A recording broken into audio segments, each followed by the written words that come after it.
Bienvenue dans ce deuxième épisode des paraboles du royaume. Alors comme Jésus il est revenu voir 40 fois ses disciples jusqu'à l'ascension, je vous propose encore 38 épisodes après celui-là.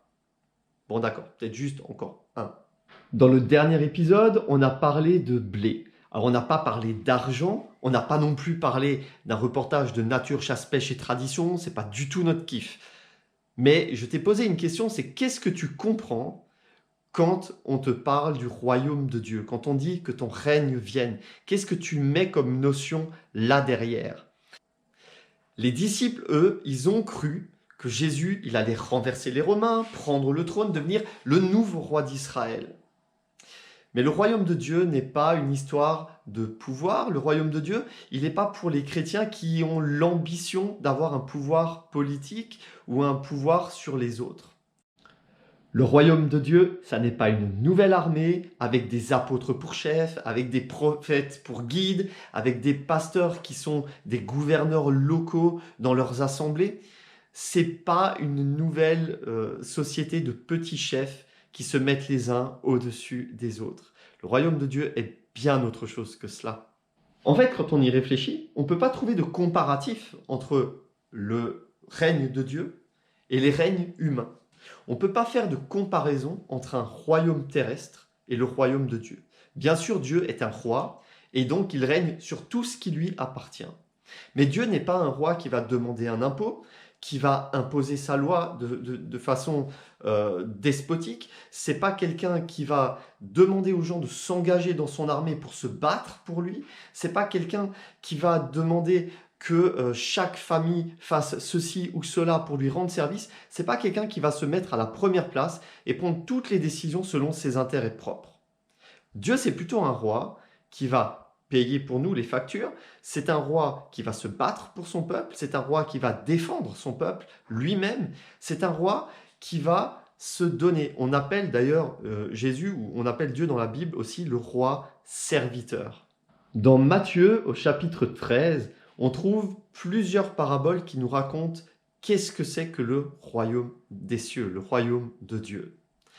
Et dans la série que j'ai faite sur les amitiés, je vous posais la question, qu'est-ce que tu es prêt à donner pour un ami, pour que quelqu'un devienne ton ami?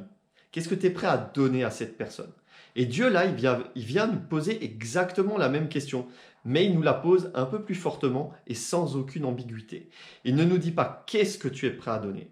Il va nous dire, est-ce que tu es prêt à tout donner pour moi? Tout, absolument tout. Écoute ça. Matthieu 13, 44. Le royaume des cieux est encore semblable à un trésor caché dans un champ. L'homme qui l'a trouvé le cache de nouveau et dans sa joie, il va vendre tout ce qu'il a et il achète ce champ. Dieu, il ne te demande pas un sacrifice de temps en temps. Il ne te demande pas de faire des efforts. Il ne te demande pas de le servir de temps en temps à l'église. Il ne te demande pas de vider tes poches. Dieu te demande tout. Absolument tout. Et ça, c'est bien plus difficile. Tu sais, il y en a qui se réjouissent tous les ans de la période des soldes. C'est la période dans laquelle on dépense moins pour obtenir plus. Eh bien, le royaume de Dieu ne s'achète pas au rabais. Et ceux qui croyaient ça, eh bien, oubliez-le tout de suite. Le royaume de Dieu est quelque chose qui s'achète au prix fort. Et dans cette parabole, l'homme trouve un trésor et dans une autre, il va trouver une perle et il va vouloir acquérir cette perle. Et pour ça, il va devoir vendre tout ce qu'il a, absolument tout, tout abandonner pour acquérir un seul trésor et vivre à partir de ce trésor-là. Alors certains vont dire oui, je suis prêt à tout donner, tout ce que j'ai, je le donne. Et ils vont croire une chose, ils vont croire que ce qu'ils font, les œuvres qu'ils ont faites, c'est celle dont on a parlé dans la dernière vidéo, dans le champ de blé. Ces œuvres-là, ils vont se dire « Ah, mais mes œuvres vont me suivre. » La Bible le dit, « Tes œuvres te suivent. » Mais là, Dieu nous demande d'abandonner tout ça aussi. Et quelque part, il va nous dire que son royaume, il va s'acquérir en deux étapes. La première, c'est d'être un champ dans lequel Dieu sème, on laisse grandir, on fait pousser, on fait les œuvres qu'il nous appelle à faire, malgré nos défauts. Et la deuxième étape, eh bien, c'est qu'on prend tout ça, on le laisse de côté, on revend tout ça, on revend tout le fruit de ce qu'on a porté, de ce qu'on a fait pour Dieu. On abandonne tout pour récupérer juste un trésor dans lequel parfois on ne sait même pas tout à fait ce qu'il y a. Un jour, un prédicateur qui s'appelle Vincent Fernandez, il prenait cette parabole du trésor et il disait que c'était l'histoire de 3 hommes. Un imbécile, un ignorant et un intelligent. L'imbécile, c'est celui qui sait qu'il y a un trésor, il avait ce trésor dans la main et il a creusé et il a enterré le trésor. L'ignorant, c'est celui qui habite sur ce terrain et qui n'a jamais pris la peine de fouiller dans son domaine pour voir s'il y avait quelque chose qui avait de la valeur. Et l'homme intelligent, c'est celui qui a fouillé, qui a cherché jusqu'à ce qu'il trouve quelque chose qui en valait la peine. Certains, ils savent qu'ils auraient tout à gagner à vivre le royaume, mais ils laissent ça de côté dans leur vie en se disant qu'ils verront plus tard s'ils en ont envie ou pas.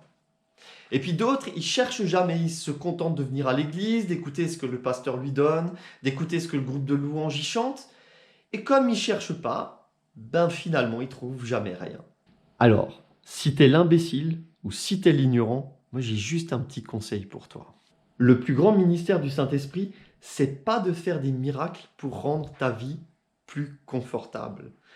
Un de ses plus grands ministères, c'est de changer radicalement tes pensées, c'est de renouveler ton intelligence, de renouveler ta façon de réfléchir pour te donner soif et faim des choses qui te nourriront vraiment, qui t'abreuveront vraiment et qui auront vraiment de la valeur dans ta vie. Si tu laisses l'esprit changer tes pensées au point qu'il te donnera soif et faim de vivre beaucoup plus avec Dieu, non seulement ta vie changera, mais tu te rendras compte aussi que tout donner, finalement, c'est pas grand-chose. Parce que c'est dans la joie que tu pourras le faire. Mais ça, c'est une autre histoire.